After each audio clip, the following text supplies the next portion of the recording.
오늘 나눌 말씀은 데살로니가 후서 2장 13절 14절입니다. 데살로니가 후서 2장 13절과 14절 우리 한 목소리로 읽겠습니다. 시작. 주께서 사랑하시는 형제들아, 우리가 항상 너희에 관하여 마땅히 하나님께 감사할 것은 하나님이 처음부터 너희를 택하사 성령의 거룩하게 하심과 진리를 믿음으로 구원을 받게 하심이니, 이를 위하여 우리의 복음으로 너희를 부르사 우리 주 예수 그리스도의 영광을 얻게 하려 하심이라. 아멘. 한 달간의 방학이 끝나고 우리가 2주 전에 2학기, 우리 더 진리 2학기를 시작했는데요. 2학기의 시작을 성경 언어, 우리 히브리어, 헬라어 알파벳 배우는 걸로 시작했습니다. 제가 여러분들이 힘들어 하실 줄 조금 알았어요, 사실은. 하지만 배우지 않으면 한 번이라도 이렇게 이번 기회를 통해서 한 번이라도 보지 않으면 정말 아무것도 없는 거예요. 평생 어쩌면 엄두를 못 낼 수 있습니다. 하지만 이번 기회에, 이런 기회에 알파벳을 한번 써보고, 아, 이거는 이렇게 발음을 하는구나 라고 그 글자 모양만이라도 알아도 정말 배우기 전과 후는 비교할 수 없을 정도로 큰 차이가 있거든요. 그래서 여러분들이 쉽지 않은 거 제가 충분히 공감하지만 정말 잘하셨고요. 그래서 알파벳 공부는 끝났고 퀴즈를 볼 겁니다. 여러분들, 근데 다 100점 맞는 퀴즈에 걱정하지 마세요. 여러분들을 테스트하기 위해서 퀴즈를 보는 게 아니라 다시 한번 복습의 시간을 드리기 위해서 하는 건데, 원래 우리 강의 계획서에 따르면 오늘 보는 날인데요, 저희가 조금 늦췄습니다. 그래서 10월 2일 4주 후에 우리 오늘 배울 이 구원론이 끝날 때쯤 한번 알파벳 다시 한번 이렇게 줄긋기도 해보고요, 기억을 떠올려 보는 시간을 가질 거고요. 그렇게 또 한 3주가 지난 후에 저와 함께 우리가 이미 알고 있는, 제가 확실히 말씀드려요, 이미 성경을 읽으면서 이미 알고 있었던 원어, 히브리어, 헬라어 단어들을 그 알파벳으로 써보고, 아, 저렇게 생긴 모양이었구나라고 복습할 수 있는 알쓸 구단, 알쓸 신단, 알아두면 쓸데있는 구약의 단어들, 알아두면 쓸데있는 신약의 단어들, 우리 그런 거 한번 2시간에 걸쳐서 공부할 거예요. 그래서 알파벳 2주, 4주 후에 퀴즈를 통해서 복습, 알파벳 복습, 다시 4주 후에 저와 함께 한 12개 단어들을 신구약 각각 이렇게 한번 공부할 겁니다. 제가 정말 약속을 드릴게요. 여러분들이 다 알고 있는 단어들이에요. 예를 들면 뭐 아멘, 이런 거예요. 아멘 모르는 사람 없잖아요. 근데 그게 원래 히브리어로 어떻게 쓰였는지 우리가 평소에 관심이 없으면 못 봤을 텐데, 그런 거 써보고, 뭐 할렐루야, 뭐 여호와, 뭐 엘로힘, 우리가 다 이미 알고 있었던 그런 단어들을 원래 단어로 공부하는 시간을 가지면서 언어는 마무리하려고 해요. 우리의 목표는 원어 성경 읽고 그걸 해석해내고 그런 거 결코 아니에요. 그냥 한번 봤다, 저게 저렇게 생겼구나라는 것으로 한 걸음 나가는 건데요, 그게 목표이니까 부담 갖지 말고 이렇게 따라오시면 될 것 같습니다. 오늘은요, 이제 다시 성경 교리로 들어왔어요. 오늘부터 우리가 추석 연휴가 한 주가 있어서요, 추석 연휴 때는 휴강이고요. 그래서 주간으로는 4주, 강의로는 3주, 휴강이 한 주 있어서 3주 동안 배우게 될 구원론에 대한 이야기입니다. 강의안 받으셨어요? 강의안 받으셨죠? 강의안 첫 페이지 보면 구원론 하면서 가로를 열어놓고 그 가로 안에 성령 하나님과 놀라운 구원이라고 부제목이 되어 있어요. 이게 의미 있는 부제목입니다. 구원론은 다른 말로 성령론이라고도 해요. 왜냐하면 구원은 성령님께서 우리에게 적용해 주시는 사역이거든요.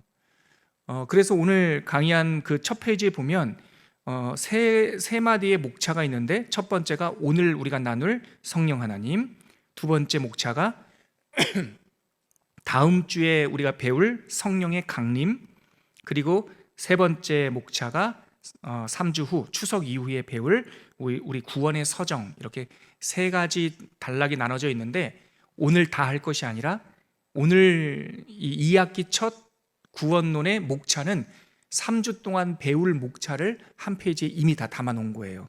오늘은 그 앞에 있는 성령 하나님 한 단원만 배울 거예요. 왜 구원론을 성령론이라고 부를까?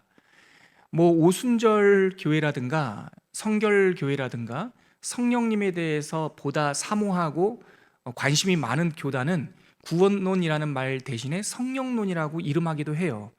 그런데 성경 교리에 따라가다 보면 성령론도 아주 중요한 주제이고 또 옳은 제목이지만 성령론보다 성경 교리에서 구원론이라고 먼저 부르는 까닭은 구원이 성령 하나님의 사역의 결과이기 때문에 그런 거예요. 성령을 사모하시는 분들은 성령의 은사, 성령의 신비, 성령의 징조, 성령 충만, 성령 세례, 성령께서 하시는 기적 등등 여러 가지 우리가 사모하는 많은 그 성령의 역사들이 있지만 결국 그런 역사들, 성령 역사들의 결론이 뭐냐? 구원받게 하는 거 아니겠습니까? 제가 강의안을 준비하다가 이런 생각을 했어요. 유명한 식당을 가면 정말 반찬도 맛있고요, 또 자리도 편하고, 심지어 어떤 식당은 물맛도 좋고 다 좋지만 결국은 그 식당에서 판매하는 메인 디시, 그러니까 그 주 메뉴가 맛있어야 되는 거 아니겠습니까? 우리가 중국집 가는데 단무지만 맛있으면 안 되잖아요. 단무지도 중요해요. 그것처럼 성령 하나님의 사역은 은사도 있고 또 여러 가지 것들이 있지만 결국은 그 모든 성령에 나타나 있으면 우리가 구원받게 하기 위한 과정이란 말이죠. 그래서 성령론이라는 말도 중요한 말이고 구원론이라는 것도 중요하지만 사실은 의미적으로 볼 때, 결과적으로 볼 때는 구원론을 앞세우는 것이 맞다. 그래서 지금 오늘부터 우리가 3주 동안 배울 이 구원론은 다시 말씀드리면 성령론이라고 봐도 무방하다. 근데 그 성령께서 하시는 구원에 초점을 맞추어서 공부하겠다는 겁니다. 그래서 첫 페이지에 보면은요, 그래서 오늘 배울 내용이 성령 하나님에 대한 거예요. 그리고 다음 주에 배울 내용은 그 성령님께서, 영이신 삼위 하나님께서 어떻게 우리와 관계를 맺으시는가. 그 목차 2번에 보면 2-3번에 나와 있는 내용 보이시죠? 그리스도와의 연합. 이것이 성령님께서 이 땅에 살고 있는 우리들, 그러니까 오늘의 우리들, 구원은 결국 나중에, 지금부터 시작돼서 나중에 완성되는 거지만 오늘 살고 있는 우리 예수의 제자들에게 성령님께서 역사하시는 가장 큰 선물이 뭐냐?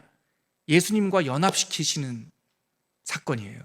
그러니까 우리가 믿는다라고 하는 것은 예수님과 연결되는 거예요, 영적으로. 이것이 성령 사역의 핵심이다. 그리고 세 번째 주, 추석 지나서, 그래서 예수님과 우리가 연합될 때 많은 구원의 징검다리, 구원의 열매라고도 할 수 있고 구원의 역사, 여러 가지를 말할 수 있지만 9가지 역사들이 있어요. 그것이 바로 구원의 서정, 구원의 순서, 이렇게도 할 수 있는 부르심, 거듭남, 뉘우침, 믿음, 의롭다 하심, 아들이 되는 권세, 거룩하게 하심, 또 우리를 끝까지 이끌어 주심, 견인, 그리고 영화롭게 하심. 이 9가지 주제가 예수 그리스도가 성령님을 통하여 우리와 연결될 때 예수를 믿는 우리들에게 일어나는 구원의 열매, 증거, 단계, 이렇게 볼 수 있는 거죠. 그래서 오늘부터 3번의 강의 동안 성령님의 오심, 성령님의 구원 사건, 이렇게 해서 3주에 걸쳐서 나누도록 하겠습니다. 자, 그러면 우리 강의한 1페이지 한번 가볼게요. 오늘은 성령 하나님에 대한 제가 정리한 강의안을 중심으로 한번 이렇게 여러분들에게 설명하고 정리해 보겠습니다. 성령 하나님, 여러분, 성도의 양육과 성장을 돕는 우리 초흥교회 양육과정 더 진리, TMC 2년차 더 진리는 이 성경 교리가 C줄처럼, 우리 옛날에 배틀을 보면 이렇게 가로줄이 C줄, 가로줄을 딱 붙들어주는 것이 날줄이잖아요. 우리 더 진리 1년간의 양육과정의 이 C줄이 뭐냐면 성경 교리예요. 성경 교리가 7가지가 있는데요. 그것이 이렇게 C줄로 있으면서 그 사이에 우리가 지난주에 배웠던 성경 언어도 있고 성경 지리도 있고 또 교회사도 있고 뭐 등등 이러한 다양한 우리의 믿음과 하나님을 아는 지식을 풍요롭게 하는 다양한 공부들이 날줄처럼 있지만 결국은 이 더 진리의 핵심은 성경 교리가 핵심이다 라는 거예요. 근데 이 성경 교리는 우리 서론, 성경론부터 시작했어요. 이미 다 배운 겁니다. 총 7가지 과목이 있어요. 여러분들 강의한 맨 밑에 각 주에 보면 같이 한번 읽어볼게요. 서론 가로 열고 성경론부터 같이 읽겠습니다. 시작. 서론 곧 성경론, 2번째 신론 하나님에 대하여, 3번째 인간론 인간의 죄에 대하여, 4번째 기독론 예수님에 대하여, 5번째 구원론 오늘이 하는 거예요. 성령론, 6번째 교회론 영원한 교회와 이 땅의 교회, 마지막 종말론 아름다운 종말에 대한. 그래서 이 7가지 과목이 성경 교리의 큰 이 단계 세부 과목이란 말이죠. 이 순서를 따라 드디어 오늘 우리는 이 성경 교리의 5번째 과목인 구원론을 시작할 시간이 되었습니다. 보통 구원론은 제가 말씀드렸듯이 성령론이라고 부르기도 합니다. 앞서 설명은 드렸어요. 왜냐하면 성경에 따르면 이 성령님께서는 예수께서 완성하신 십자가의 구원, 그것을 각 성도들에게 적용해 주시는, 여기 별표, 구원의 적용자. 이거 제가 퀴즈 내겠습니다. 성령님은 어떤 분이시다? 구원의 적용자. 구원의 완성자는 누구십니까? 예수 그리스도. 구원을 완성하신 예수 그리스도를 우리에게, 2000년이 떨어진 우리에게도 동일한 감동과 동일한 효력과 동일한 영광과 주권으로 적용해 주시는 분은 성령님이다라는 거죠. 그렇기 때문에 구원론은 다른 말로 성령론이라고 부릅니다. 우리 강의 안에 있는 요한복음 14장 26절 같이 읽겠습니다. 시작. 보혜사 곧 아버지께서 내 이름으로 보내실 성령, 그가 너희에게 모든 것을 가르치시고 내가 너희에게 말한 모든 것을 생각나게 하시리라. 아멘. 제가 참 좋아하는 성경 구절들 많지만 이 구절 너무 좋아하는 구절 중에 하나입니다. 손에 꼽는 구절입니다. 성령님께서 우리에게 오셔서 충만케 하시고 성령이 우리에게 성령 세례로 임하셔서 새 사람 되게 하실 때 가장 두드러진 선물이 뭐냐? 예수의 말씀을 생각나게 하는 거예요. 예수의 말씀을 가르쳐 주시는 거예요. 이 말씀 때문에 우리는 담대하게 성경 통독을 하는 거예요. 성도님들에게 두려움 없이 성경을 읽으라 권하는 거죠. 왜냐하면 우리 안에 사람의 지식과 사람의 오해가 아니라 우리 안에 내주하시는 성령님께서 마땅히 받을 만큼, 알 만큼 충분히 말씀을 깨닫게 하신다는 것을 믿기 때문에 저는 이 말을요 자신감이라고 말할 수도 있겠어요. 우리 크리스찬들은요 하나님을 향하여 자신감이 있습니다. 성령님께서 마땅히 알게 하시리라. 예수께서 하신 말씀이에요. 성령은 그리스도 예수께서 이 땅에 오셔서 수행하신 그 위대한 구원을 우리에게 가져다 주시고 우리 안에 실현되도록 하는 구원의 실행자, 여기도 밑줄 별표. 구원의 적용자라는 말과 구원의 실행자라는 말은 사실 같은 말이에요. 같은 말. 적용되면 실행되는 거죠. 그러니까 이해하는 정도가 아닙니다. 그 구원이 우리들에게 꽃필 수 있도록 물 주시고 격려하시고 능력 주시고 때를 따라 은사도 주시는 분이 성령님이에요. 그러니까 성령의 은사를 왜 주시나? 우리의 구원이 확실하기 위해서예요. 방언 왜 주십니까? 우리의 구원이 더욱더 꽃피게 하기 위해서. 섬기는 은사 왜 주세요? 다 구원과 관련돼 있다, 그 얘기입니다. 자, 그래서 구원의 계획, 구원의 완성, 그리고 구원의 실행은 온전한 삼위일체적 균형이 있으며, 즉 삼위일체 성부, 성자, 성령 하나님께서 모든 구원 사건에 함께 하셨지만 그 중에 우리는 두드러지게 성부 하나님을 중심으로 구원의 계획, 하나님께서 여호와께서 우리를 구원하시기로 작정하셨다. 그리고 구원의 완성, 삼위일체 하나님께서 다 함께 하셨지만 그 중에 두드러지게 성자 예수님께서 구원을 완성하셨다. 끝으로 이제 성령 하나님께서 성부, 성자, 성령 삼위일체 하나님의 이 구원을 우리에게 두드러지게 성령님께서 우리에게 적용해 주신다. 그래서 구원의 계획, 구원의 완성, 구원의 실행은 삼위일체 하나님의 균형 잡힌 사역이다. 어느 것 하나 소홀히 할 수가 없는 일입니다.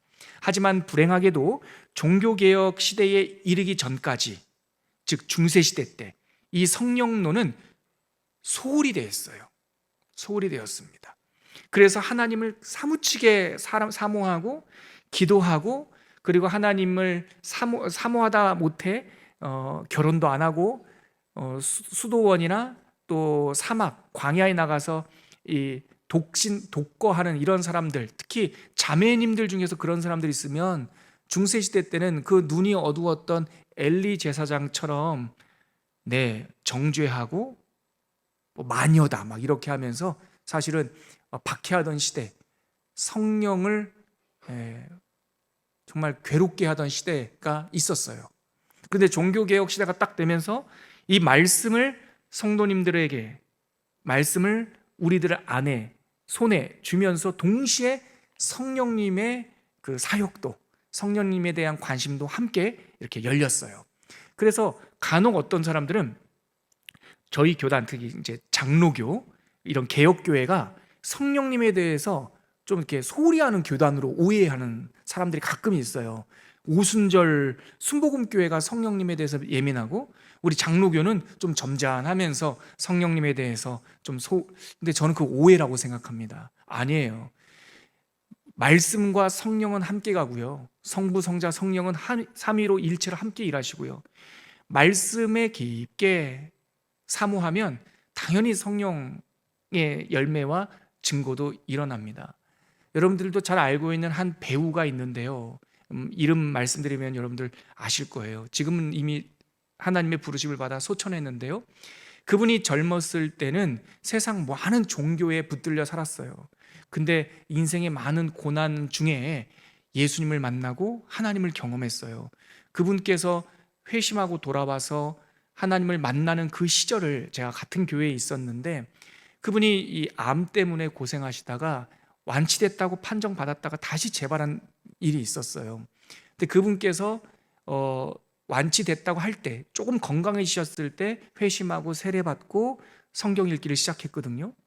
재발하자 병원에 입원하게 됐어요.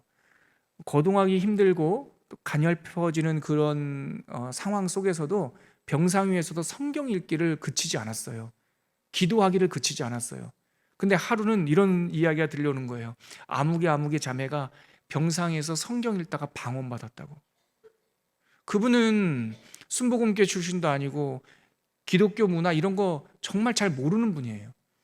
근데 성경 읽다가 하나님께서 기도하는 중에 정말 그런 그에게 그 고통과 절망을 이길 수 있는 위로의 깊은 기도까지도 허락해 주시잖아요.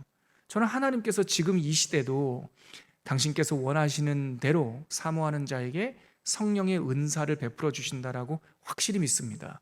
그렇기 때문에 말씀과 성령이 따로 놀 수가 없어요. 항상 같이 가는 겁니다.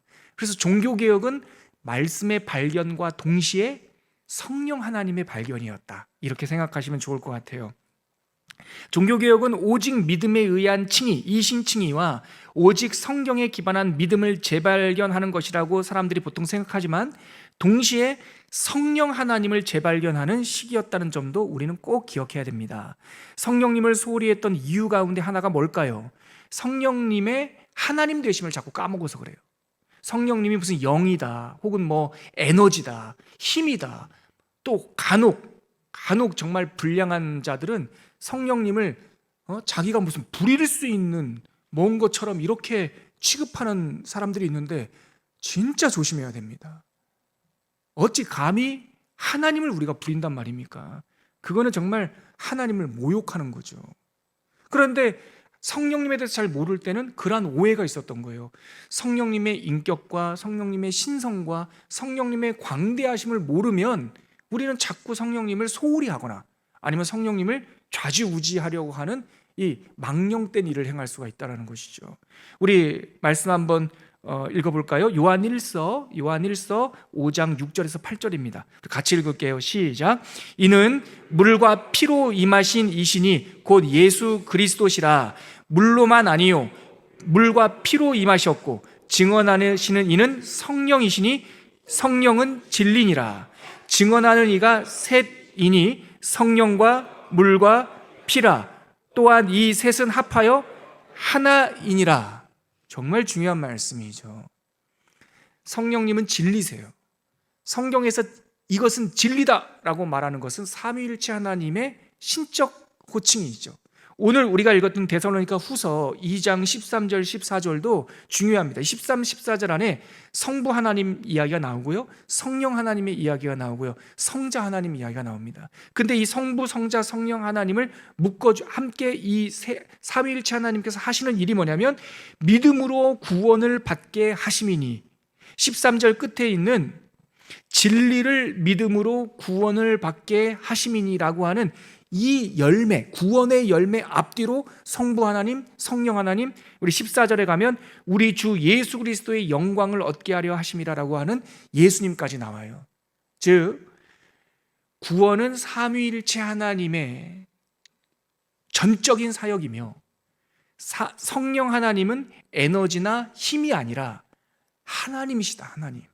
그러므로 우리는 성령님을 소홀히 할 수 없고 성령님을 좌지우지한다라고 하는 망령된 생각을 해서는 안 된다는 것이죠.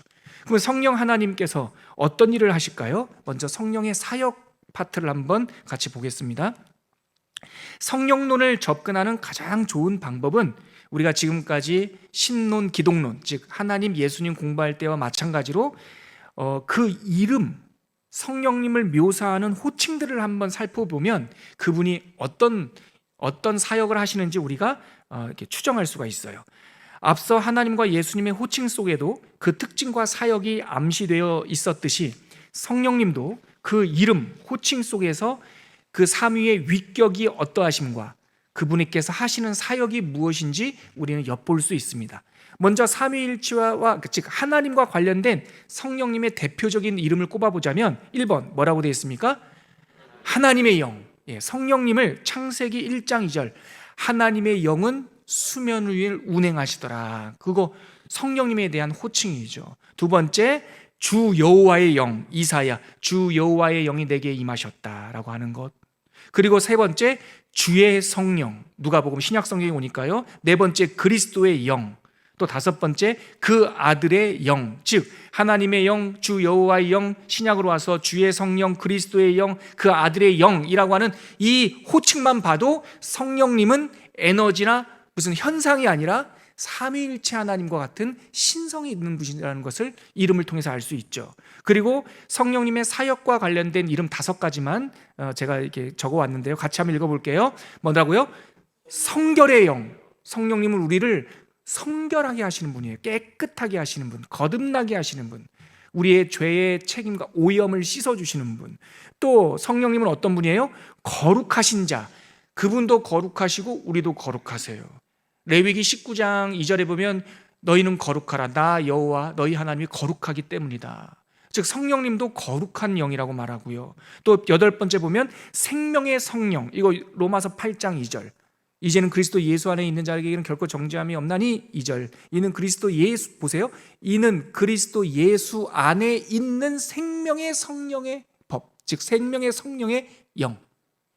즉 로마서 8장 2절에 보니까 그리스도의 영이며 그 성령께서는 생명의 영이다. 우리에게 생명을 주시는 분이다. 또 요한복음 14장 17절 그는 진리의 영이다. 마지막 제가 뽑아온 이름 10가지 중에 대표적인 이름 보혜사, 파라클레이토스, 카운셀러, 우리를 지키시고 우리를 보존하시고 우리의 지혜가 되시는 분. 그래서 제가 이 외에도요, 저 한번 보시겠어요? 성경을 보면 성령 하나님에 대한 은유적 묘사, 직접적 묘사 정말 셀 수 없이 많아요. 바람, 뭐 그런 것들도 있고요. 그런데 10가지만 딱 뽑자면 제 강의 안에 앞에 5가지는 성령님의 어떠하심, 즉 신성, 하나님 되심에 대한 이름이고 뒤에 6번서부터 10번까지는 성령님의 사역과 관련된 이름이에요. 그래서 요한복음 우리 15장 26절 우리 같이 읽겠습니다. 시작. 내가 아버지께로부터 너희에게 보낼 보혜사 곧 아버지께로부터 나오시는 진리의 성령이 오실 때에 그가 나를 증언하실 것이요 말씀해 주실 것이요. 즉 지금까지 제가 여러분들과 함께 나눴던 10가지 이름을 종합해 보면 성령님은 어떤 분이십니까?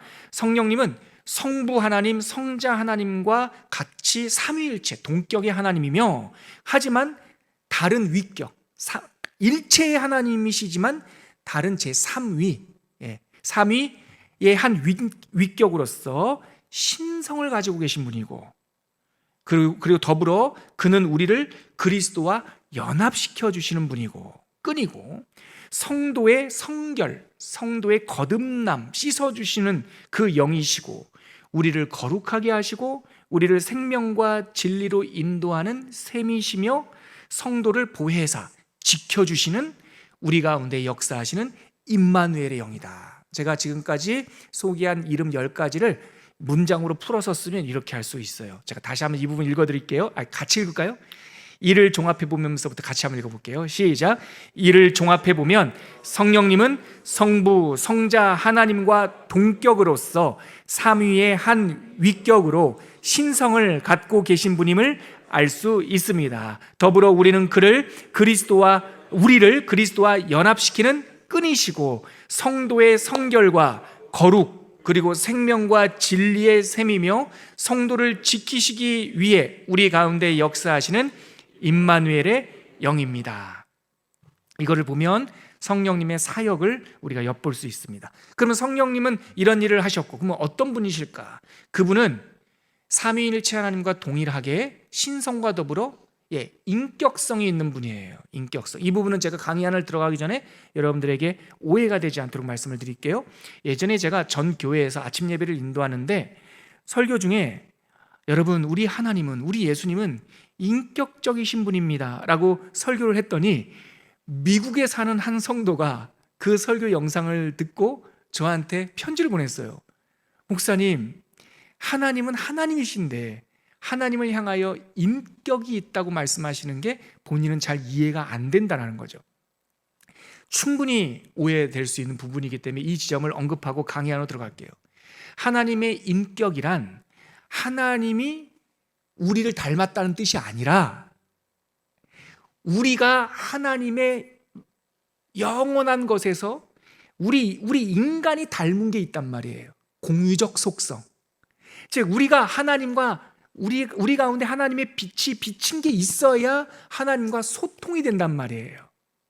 그래서 우리 인간을 가리켜서 우리가 인격이 있습니다 말할 때, 이 인격은 나로부터 시작된 것이 아니라 우리의 창조주인 하나님을 닮은 성품을 말하는 거예요.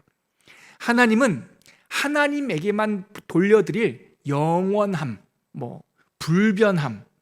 예전에 우리 하나님 신론 배울 때 들었던 이야기 기억나십니까? 하나님의 고유한 속성 말고 우리가 하나님을 닮은 공유적 속성이 있단 말이죠. 그것을 가리켜 우리가 인격이라고 말한다고요. 그러니까 성령님은 인격적이시다라고 하는 것은 하나님께서 낮춰서 우리한테 맞춰주신 거예요. 그러니까 하나님도 지식이 있으시죠. 우리도. 그러니까 대화가 가능하죠.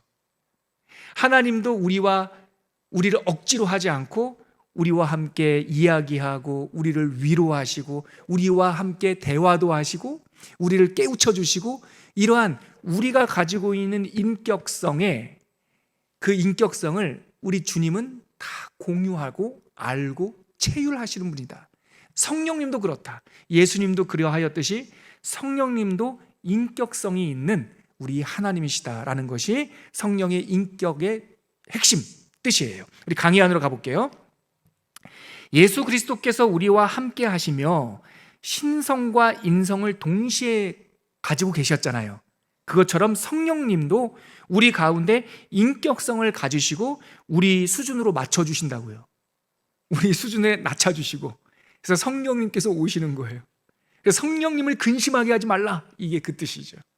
성령님이 우리를 상대해 줄 이 레벨이 아닌데 성령님은 우리를 상대해 주신단 말이죠. 그래서 성령님께서 낮춰주신 그것을 가리켜 성령의 인격성이라고 우리가 표현해요. 성령님은 우리의 아픔을 채울하시는 분이시죠. 우리를 아시는 분이시죠. 우리를 가르쳐 주시죠. 우리와 동반자가 되어 주시죠. 이것이 다 성령님의 인격성을 말하는 거예요. 자, 저 한번 보시겠어요? 아주 프란시스 셰퍼라고 하는 아주 경건한 그 학자가 했던 말인데요. 참 이 대목에서 좋은 말이에요. 하나님의 인격성을 말할 때 하나님은 저기 계시는 하나님이 아니라 여기 계시는 하나님이에요. 이게 인격성을 말하는 거예요. 우리 하나님은 너무나 초월적이기 때문에 우리 인간들이 범접할 수 없는 저기 계신 분이 아니에요. 저기 충분히 계시지만 오히려 자기를 비워 종의 형체를 가지사 우리와 같이 되셔서 낮추시고 맞춰주신단 말이죠. 아버지 하나님도 성자 예수님은 말할 것도 없고 죽기까지 낮춰주셨고, 성령 하나님도 우리한테 오셔서 우리 가운데 내주하시겠다고. 이것이 바로 우리를 가르치시고 우리의 아픔을 아시고 우리를 동반자가 되어주시고 뭐 이런 인격성이 있다는 것이죠. 그 증거가 되는 것, 여러분, 우리가 성경 교리를 배울 때 가장 중요한 근거는 성경입니다. 성경에 제가 지금 드리는 말씀들이 근거가, 이유가 있어야 되는 거예요. 우리가 혼자 상상하고 우리의 말과 생각으로 만든 게 아니에요.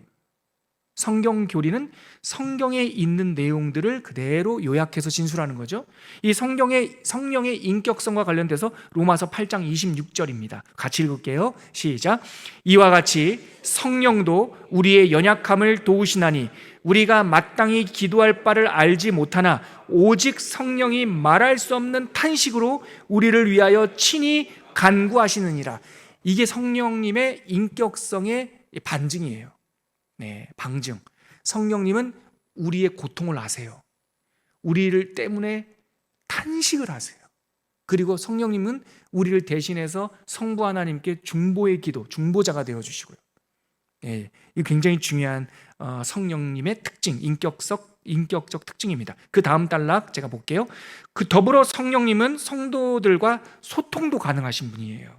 이는 성령님의 인격성을 엿보게 하는 부분입니다. 사도행전 15장 28절에 보면 같이 읽을게요. 시작. 성령과 우리는 이 요긴한 것들 외에는 아무것도 너희에게 지우지 아니하는 것이 옳은 줄 알았느니라고 기록되어 있는데, 이게 뭐냐면 예루살렘 공의회 결정문. 이방인들이 할례를 꼭 받아야 됩니까? 이방인들이 절기나 아니면 음식, 유대인들의 규례를 꼭 지켜야 됩니까? 그때 요한과 야고보, 예루살렘에 있는 사도들이 그러한 선교, 교회가 확장되면서 이방인들과 유대인들 사이에, 크리스찬 사이에 충돌이 날까 봐 고민하다가 첫 번째 교회 회의를 열었죠. 사도행전 15장. 거기서 땅 결정.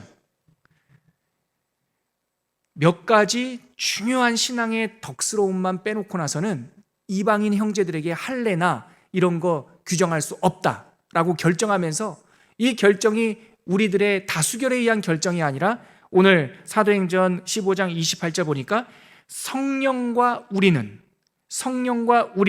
맨 끝에 가니까 알았노니라고 표현하고 있어요. 그러니까 교회에서 일하는 일꾼들과 교회의 기도에, 우리의 판단의 근거에 성령님이 함께 하신다는 것이 사도행전 15장에 있는 거예요. 여기서 중요한 단락이 뭐냐면 성령과 우리가 알았다. 즉 성령님은 우리와 소통이 되시는 분이고 우리의 지혜가 되시는 분이고 낮추셔서 우리를 이해시켜 주시는 분이다. 그래서 성령님의 다른 이름이 지혜의 영인 것이죠. 이 부분은 성령님의 인격성을 선명하게 드러내는 구절이에요. 또 성령님은 우리와 함께 알고 우리와 통하시는 분이시고요. 또 신구약 다른 구절들, 뭐 이사야 63장이나 에베소 4장 30절에 보면 성령님을 근심하게 하지 말라라는 표현이 있어요. 여러분, 성령을 근심하게 하지 말라는 것은 구약 성경에도 나오고 신약 성경에도 나와요. 자, 에베소서 4장 30절 한번 읽어볼게요. 같이 읽겠습니다. 시작.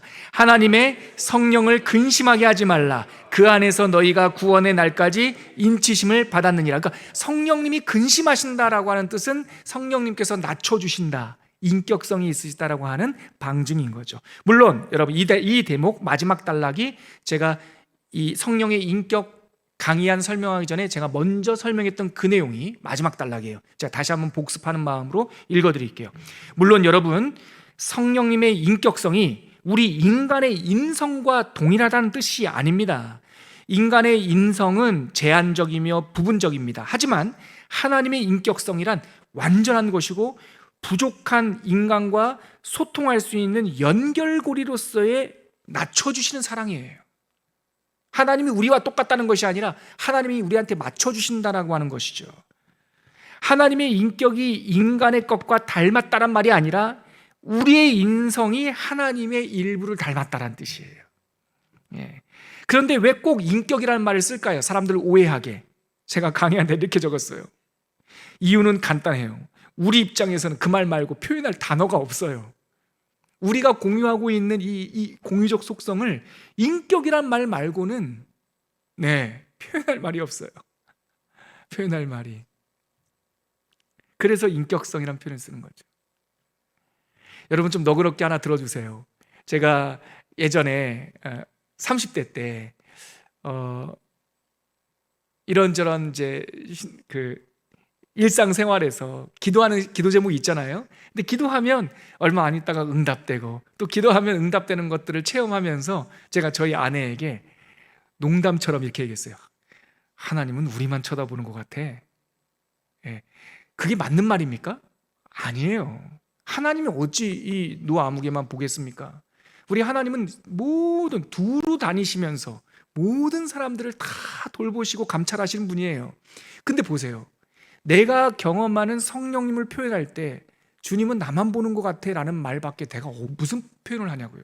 왜냐하면 나라는 사람은 인생을 그러니까 나라는 세계밖에 모르는데, 그러니까 이 작은 세계에 하나님을 가두었다는 뜻이 아니라 이 작은 세계에서 볼 때 하나님은 그렇게만 표현할 수밖에 없는 거예요. 마치 인간의 인격이란 말을 쓸 수 있는 까닭은 우리 인간의 수준에서는 우리를 맞춰주시는 하나님의 은혜, 성령님의 은혜를 인격성이라는 말로밖에 표현할 말이 없어서 부득이 성령의 인격성이라는 단어를 쓰는 것을 이해해 주시고 그 뜻을 우리가 새겨야 된다라는 겁니다.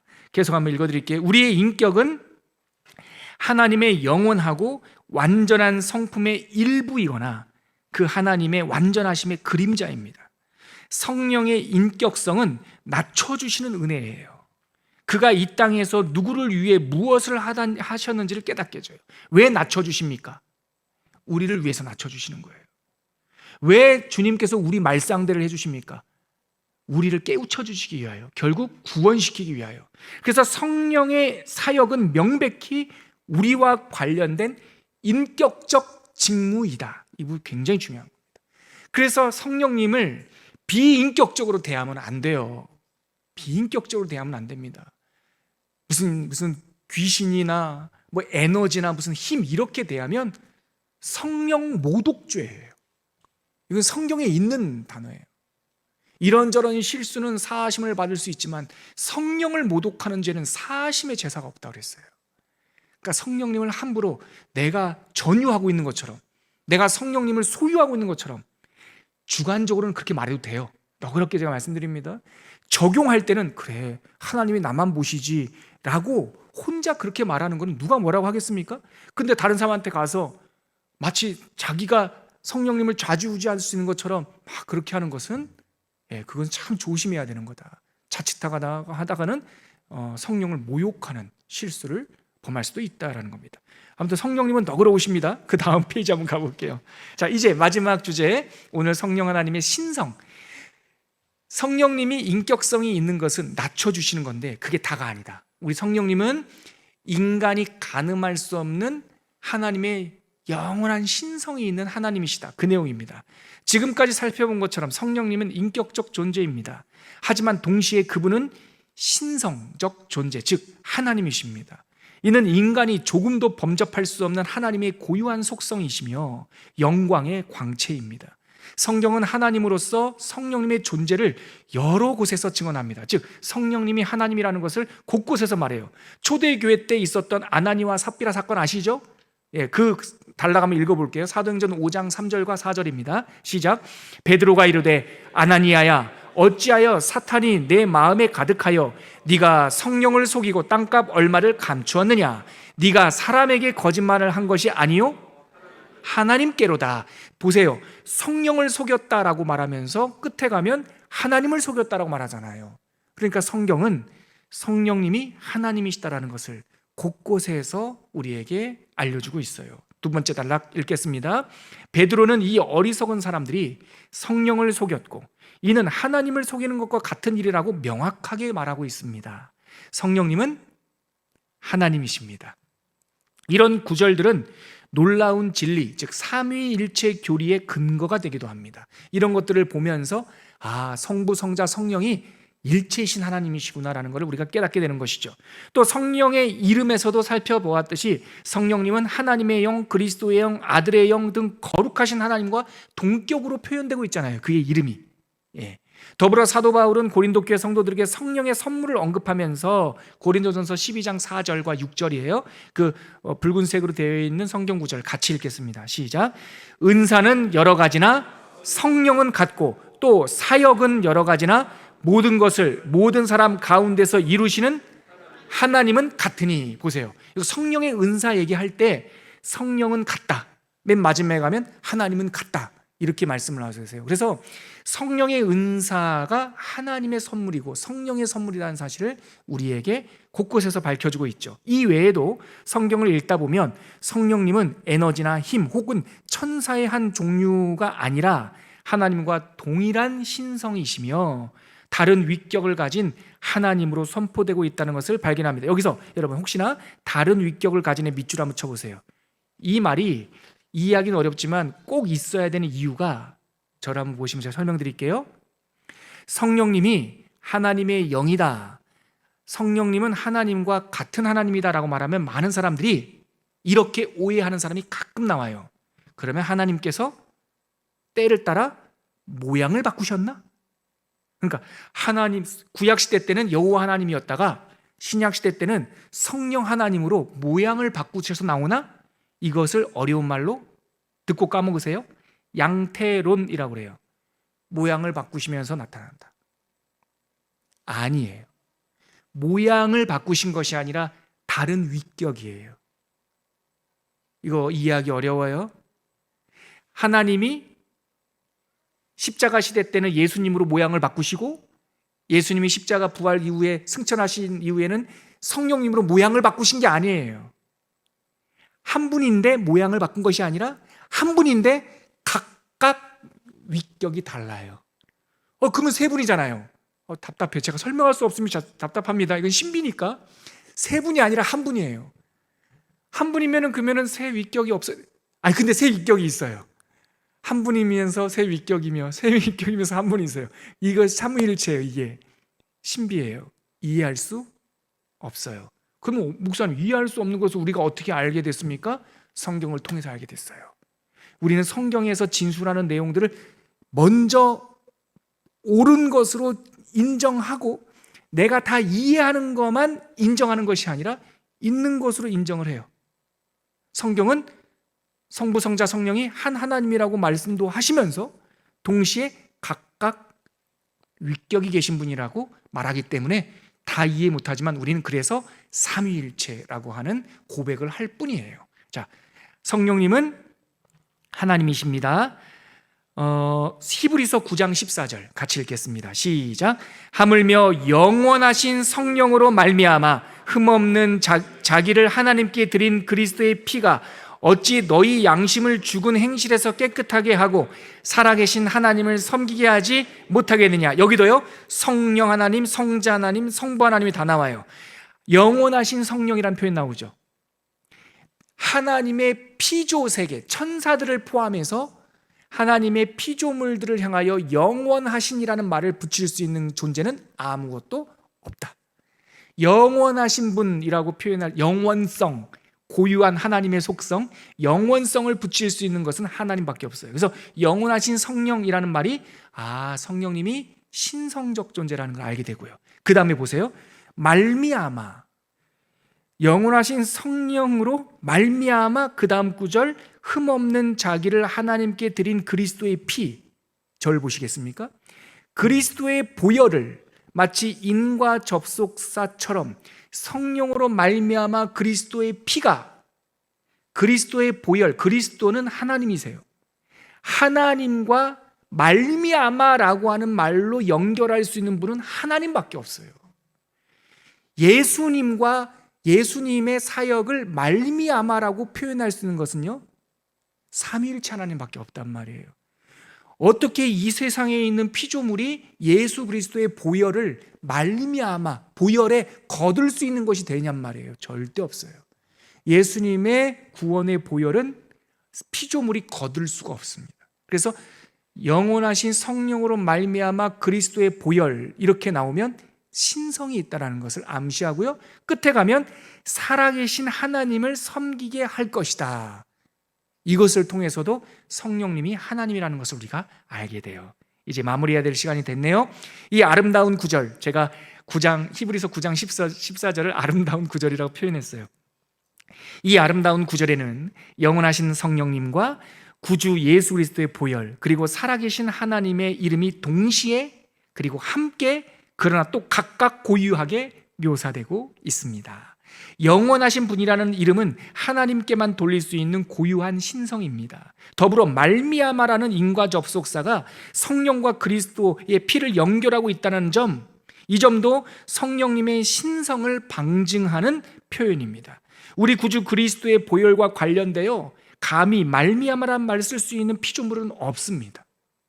그러므로 성령님은 성부, 성자와 함께 영원하신 한 하나님, 삼위일체 하나님이십니다. 끝으로 성령님의 하나님 되심, 곧 성령님의 신성은 그가 하시는 사역을 통해서도 확증되지 않습니까? 성령님은 하나님만 하실 수 있는 구원의 실행자예요. 성령님은 우리에게 거듭남을 주세요.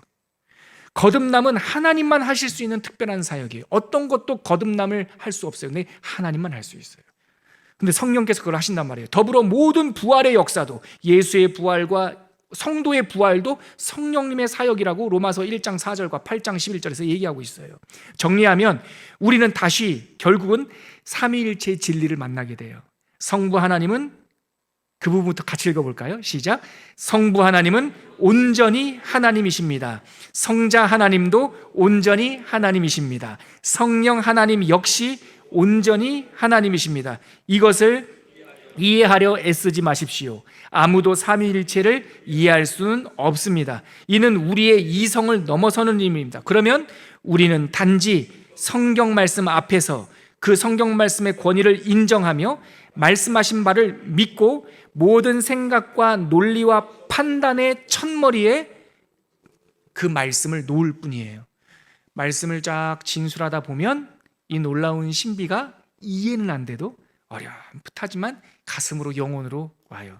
이것이 오늘 우리가 구원론, 구원의 실행자요, 구원을 적용시켜 주시는 분 성령 하나님에 대한 그분의 사역, 그분의 인격성, 그분의 신성에 대한 내용이었습니다.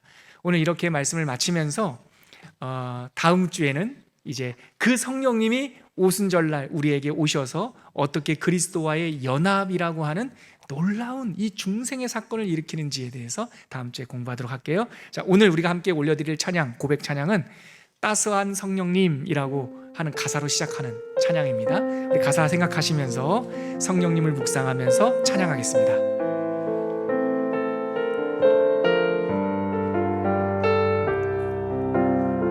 따스한 성령님,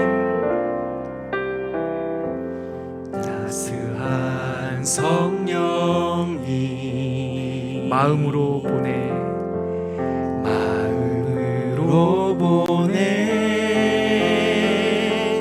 내 몸을 감싸며 주어지는 평안함, 만족함을 느끼네. 사랑과 진리에